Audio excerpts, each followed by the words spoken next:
We should talk about this while we're being brought up, because there's a common misconception about MDMA that has been proven to be false, and it was that it makes holes in your brain. Well, yes, Yeah. yeah. Oprah is a big person responsible for that, actually. So there was, it started on MTV and went to Oprah. This is around 2001. So what had happened was that there was a young woman who her mother worked at a drug abuse treatment center, and she had problems with cocaine. She had problems with marijuana. She had problems with ecstasy, other things. And so they arranged, and this was for this MTV show, that this woman would go and do a brain scan, a SPECT scan, which is blood flow in the brain, and then they would reveal the results to her live on TV. And this was at this drug abuse treatment center that her mother worked at, and they revealed the results, and the results showed these holes in the brain. And it was a graphically manipulated image. So SPECT scans show blood flow through the brain, and there's certain areas that light up when you have more blood flow than others. And so they took an arbitrary cutoff. Any place that had lower than a certain amount of blood flow, they showed as a hole. And it was just complete propaganda. It was to scare this young woman to supposedly do it. She'd done all these other drugs and ecstasy anyway. So short time after that, Oprah decides that she's going to do a show, and she contacts me and us because we are now, advocates, and she knew about what we're doing, and we're trying to start MDMA research. She says her team says that they want to do 2 shows on ecstasy. It's such a big thing. They want to do one on the risks and one on the benefits. I'm like, great, sounds great. And they said, well, we're going to do the one on the risks first. And they brought this woman who had all these holes in the brain, supposedly, to be on the show. If you had all the holes in the brain that they showed, you wouldn't be walking and talking. It was just big holes in her brain. So nobody seemed to put it together. Here, this woman, she seems fine, but this is her damaged brain. And we told Oprah's team, don't show this. This is fake. This is not real. And they did it anyway.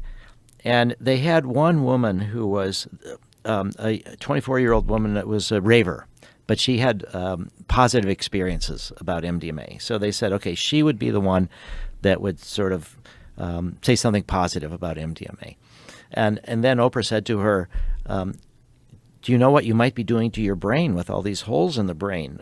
We'd like to offer you a brain scan. And if your brain scan looked like hers, would you, I think it was Lynn Smith was her name that had the holes in the brain, would you stop using if your brain looked like that? And she said, well, I'd be willing to do a brain scan. But the very next day she contacted MAPS. She contacted us and said that should she do this brain scan? And I said, you definitely should do it, but do it with different people.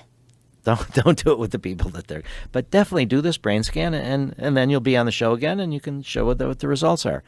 So she did the brain scan. And then she wrote me back and she said, well, no holes, and they've canceled the next show. There's no show on the benefits, and they're not bringing me back. And I'm like, They tricked you. They did. And then Well, years... normal Hollywood producer shit. It was just, and yeah, no show on the benefits. But then years later, over a decade later, when Oprah was just a short time from closing her show, but she had O Magazine. So she decided she would do a story on, she would assign a senior editor to do a story on MDMA and the therapeutic use. And it was like Oprah doing atonement. I said, would you be willing, though, to do another show on your TV show and bring this woman back who had all these holes in the brain, and let's see what she's doing now? And she actually did show some signs of brain damage in that she was working for the Partnership for a Drug-Free America.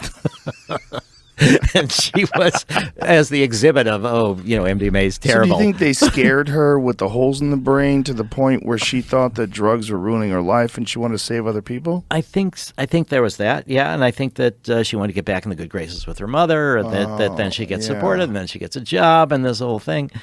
And so Oprah said, no, she's not willing to do another show, but this article would go forward in O Magazine.